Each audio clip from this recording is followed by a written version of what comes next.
E-Life was the second record re-release, independent, and it had Nothing Left to Say on there that was in the top 5 on the Billboard charts for 11 months. So I want to tell y'all about some songs I wrote and co-wrote.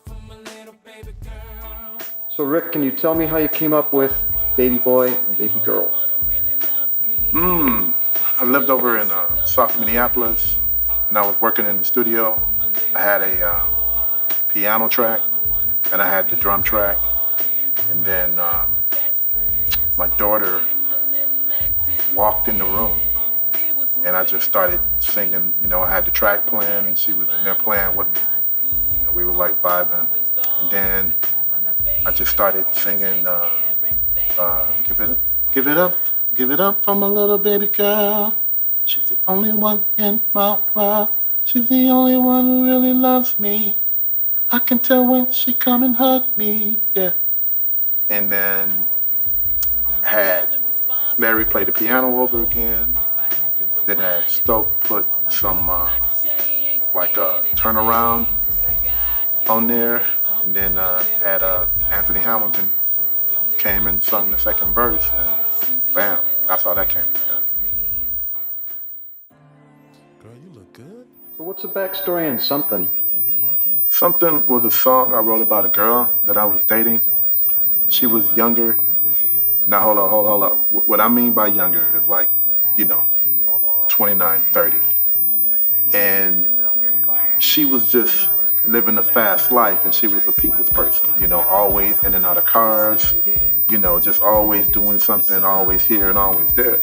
And she wasn't necessarily doing anything bad. She just loved people. And when you meet a person like that, you just gotta give them their space and not necessarily worry about, if they doing anything, behind your back and all that. Because if you do worry about someone like that, it would totally drive you crazy. So I just was in the studio one day, and I, came up with a hook. You do things like I used to do. Stay in, out to 3 or 2. No one knows where you are but you. You can't do what you want to do. You're something like that. And then, basically had a rough drum track idea. And then Larry had, some chords, put some chords behind it. And then Stoke helped me write the verse melody, and he helped me put together the lyrics. Like, all of my songs, I would pretty much put down the whole lyric concept. I would tell the story, and then me and Stoke would just piece it together and just grab parts from the story. So the whole story is mine, but he just knows how to, grab this from there. Then we can talk about this part of the story here, and that's what we would pretty much do. And then we got Brother Fonte came and, added his part, added a verse, and added something at the end, and it was, definitely one of my favorite songs from that album.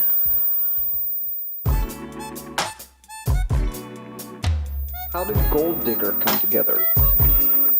Gold Digger was a song I co-wrote with Stoke and Larry.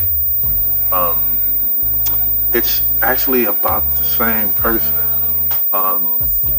She, dated an NBA player in the past, and I was pretty much like,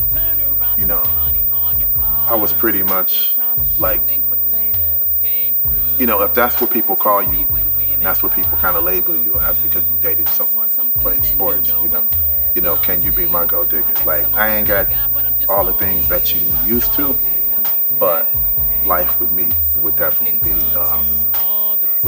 fun, because of, I travel and I got, I can get in little clubs here and there and little parties, and I'm always, shaking and moving. And so that's pretty much how that came about. And then Stoke came up with the groove at the end, and it was just was just dope. It just came together. Whenever you're working with 2 or 3 different people, you know, if you don't have an idea, somebody else is going to have an idea, and it's going to turn out to be a good idea if you're around 2 or 3 other talented people, opposed to just, you know, doing it yourself. Do it. Can't do it. What can you tell me about Gratitude? Gratitude is a song that Stoke came with. He had the track and he had the hook, and I added a verse melody. He wrote the first verse about his dad, and then I wrote the second verse about my father. So it's like it's basically saying thanks to both of our, you know, our fathers. And it's a song that should be played a lot around, you know, Father's Day. And one of the things I remember about that track was, you know, Stoke dad is a professor, you know, he's like very active in the community, you know, he's like, you know, protester, speak out against anything that's wrong, you know, Black Power. And so when I wrote my verse, Stoke was like, can you tone, you know, can you kind of, your verse doesn't necessarily match, you know, my dad's verse. And I'm like, yeah, we both had 2 different fathers. Your dad was a professor. My dad ran a TV shop. My dad was a hustler. You know, when they came to cut off the lights, you know, he would cut them back on, and then they'd come back and cut off the lights from the top of the pole. Then when the light man left, my dad would go up the pole and cut it right back on, and then they'd just be like, oh, okay, well, we're just gonna come and take the meter. So they would come and take the meter, and my dad would be like, we got another meter.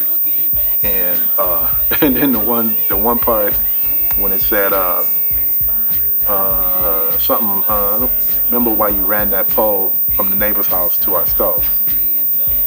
I was with my dad one time in the basement, and this dude was like, drilled a hole when the neighbors went to work. We owned the building. It was like one of them dollar HUD buildings. When the neighbors left, he drilled a hole through the wall, stuck a pipe from their gas line through the wall, and hooked it up to our stove. And basically, that's how we were able to take baths and, you know, mix the cold water with the hot water that we would boil on the stove. And so yeah, that's how that song came about.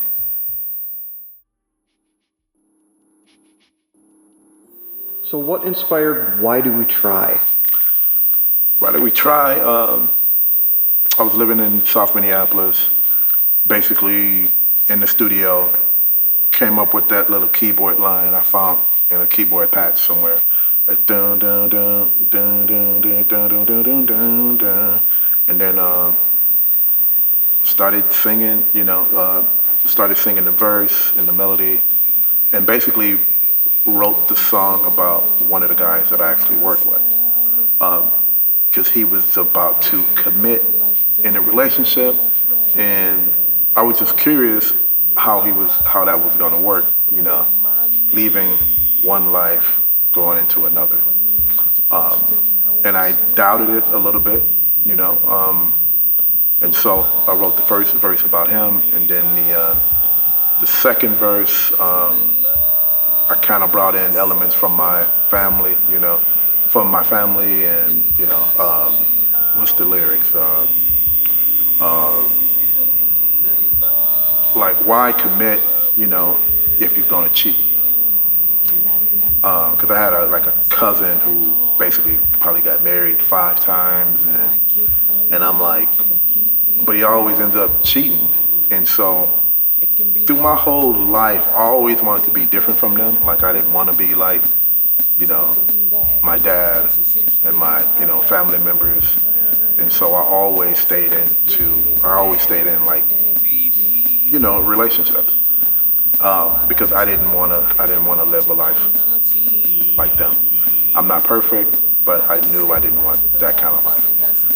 And then Jeff came in, you know, with the chords and the hook, the strings, and then, you know, Step Stokely helped me put together the words. I had the whole story.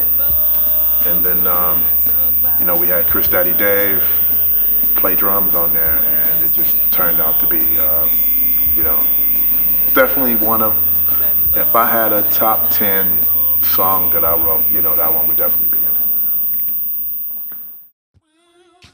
I wish I could love you. I wish I could love you. Yeah, girl. The story on Wish I Could Love You. Wish I Can Love You is this, it's the same album, so it's the same girl, that Gold Digger and Something was written about. You know, wish I could love you, wish I can love you, but you're always hanging out, always on somebody's couch. Wish I can love you, you know. You a pimp, but I could be wrong. Always new man, blowing up your phone. Just, you know, dating someone with a busy life and just always, you know, always going, always moving, always somebody's calling, you know, a new person with the number, you know, every week. And then there was a few times she called me a boyfriend, and I was like, well, if I'm your man, why your ex is in your bed? And I'm not sure if he was in her bed, but whatever. She disappeared for about 2 or 3 days, and so pretty much got tired of that relationship, and had to kind of move it along. I think that's what she. So yeah, pimp juice.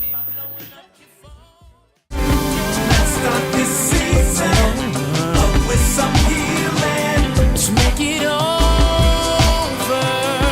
No more suffer. No. Let's start the healing. Reconcile our feelings. Let's make it over. No more suffer.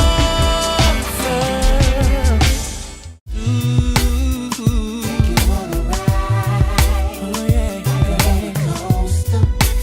Make you wanna say, whoa, whoa, whoa, feeling right, getting kind of vocal. Make you wanna say, whoa, whoa, whoa. All day I was fantasizing. Those the very things that make me love you. All the things pushing me your way now. Until we stand here with nothing left to say. And all I could do for you, I should have done before now. Until we stand here, there's nothing left to say. You touch my heart, and we're so good.